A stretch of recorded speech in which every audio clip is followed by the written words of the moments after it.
Today's vacation day. Let's go to the Bahamas. Day one of our 4-day cruise. This is the hotel in Charleston, South Carolina. I'm just checking myself out in the mirror. It's about 50 degrees. So I have on a sweater. I really love this sweater. I got it from Shein. It's just dark blue on the front, and then the sleeves are bold and bright and colorful. I really love it. It's super cozy. Great for 50-degree weather. The Bahamas, it's supposed to be around 85, so the closer we get there, the warmer it'll be. But right now it's in the 50s. So here we are. We got to the port. This is very exciting if you haven't been on a cruise, or if you haven't been on a cruise in a very long time, which at this point I haven't. It's been 12 years.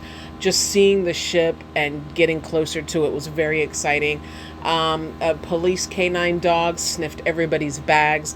They yelled at us to put our bags down, take a step back. The police dog walked back and forth, sniffing. And after that, we picked up our bags and we just kept on with the line. One thing I will say is, if I remember the number correctly, there was 3,000 guests on this ship. The efficiency that Carnival has is amazing.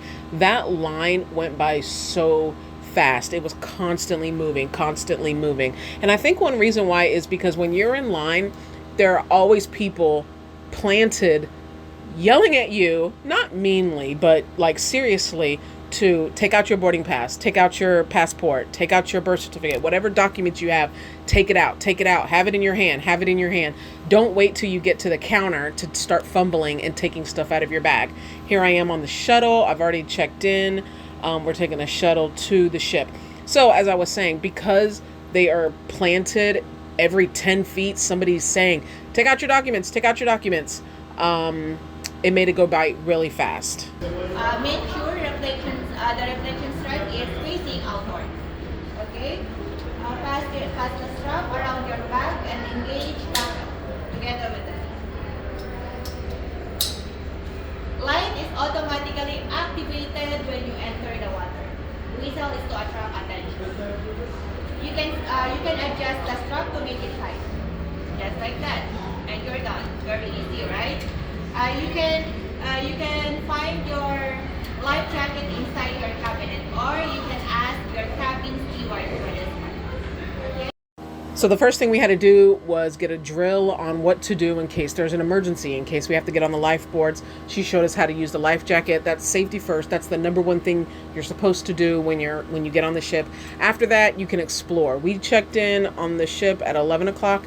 We did not get to our room until 1:30 because that's when the rooms are available. So for those 2 hours, you're just walking around exploring the ship and eating. There aren't any activities at that time. It's just basically exploring. The ship is a little bit more crowded then because everybody is out with their bags. Nobody's checked in. There's nobody dispersed around. I don't know if that's a word, dispersed. But there's nobody scattered around doing the activities. Everybody is just accumulating on the Lido deck, which is where this is. So it was like kind of crowded. Everybody rushes to the buffet all at once. So it was kind of crowded, longer lines. But as the day went on and people started checking into their rooms and activities were going on, it was less crowded because now people were not all rushed into one spot. Like, I was amazed at that lady sitting right there. We got on the boat at 11 o'clock. That was super early, and she was already settled and reading her book. Like, she was ready for vacation. So the first thing we did after we did the drill with the life jackets was eat. This is the Guy's burger stand. Best thing on the cruise, in my opinion, by far. Better than the dining room, better than the taco buffet, better than the snack buffet. These burgers were top tier. If you haven't seen my video before this one of all of the food that I ate while I was on the ship, go back and watch that one because these burgers are definitely in that video. I had about 4 or 5 of them during the whole cruise. I don't know. But they were just amazing. You can put all the toppings you want. The French fries were seasoned. So good. Loved these fries.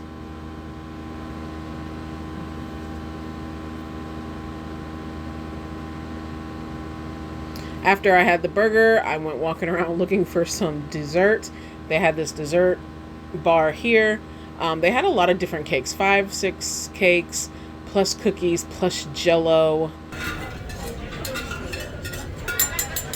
Yeah, I want citrus too. You want that too? So this is just another view. This is the Lido deck. It's not the dining room. I don't even know what you call this, but it's just another whole eating area. I had that orange cake. It was tasty. This is a view of the ocean before we left. This is probably maybe around 12:45, 1 o'clock, so not much longer, and we checked into the room. Again, here's everybody hanging out on the Lido deck.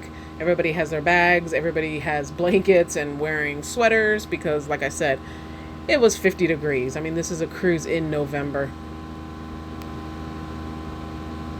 The pool didn't get utilized that much, in my opinion, over the 4 days. The hot tubs were utilized constantly, the jacuzzis. And then, of course, in the Bahamas, it was 85 degrees, maybe even 90. So we were definitely swimming in the ocean. Here is a map that we looked at several times. This helped us get around the ship. This is another view of the atrium. I don't want to say this view is like breathtaking, but all of these lights and the silver spheres were really good to look at. Like, this was a nice view, especially when you were on the very top looking down. Like, they knew what they were doing when they were building this. Just that big yellow ball right there with the metal sticks coming out of it. That was something to look at. Like, I loved being in the atrium, and they had several parties there throughout the cruise, and they had trivia there, and it was great. So here we are again. We're still exploring. We haven't checked into our room yet. We went to the dining room and just walked around.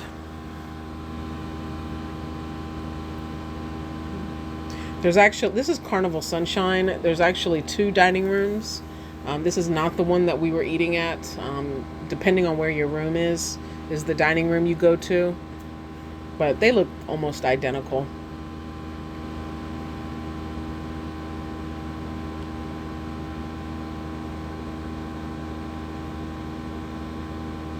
And this is a little lobby area. Every floor has them with the elevators and the stairs. We've taken a lot of stairs during this trip. Like, by day 3 and 4, my knees were really sore.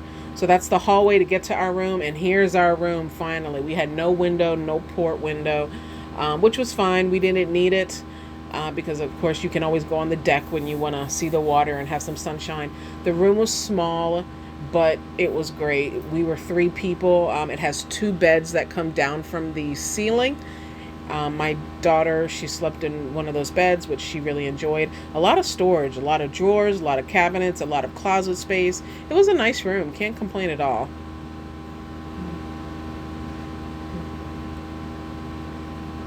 It was a little bit hard to maneuver around when we were all up on our feet, trying to unpack, trying to get our clothes together. That was a little bit hard. Usually 1 or 2 of us sat on our beds while the other one unpacked, and then we just rotated. The bathroom was small but cute. The water pressure on this ship was amazing. Better than the water pressure that I have at my house. Like, when I got off the ship and went back home, I really missed the shower that I had on this cruise. The showers.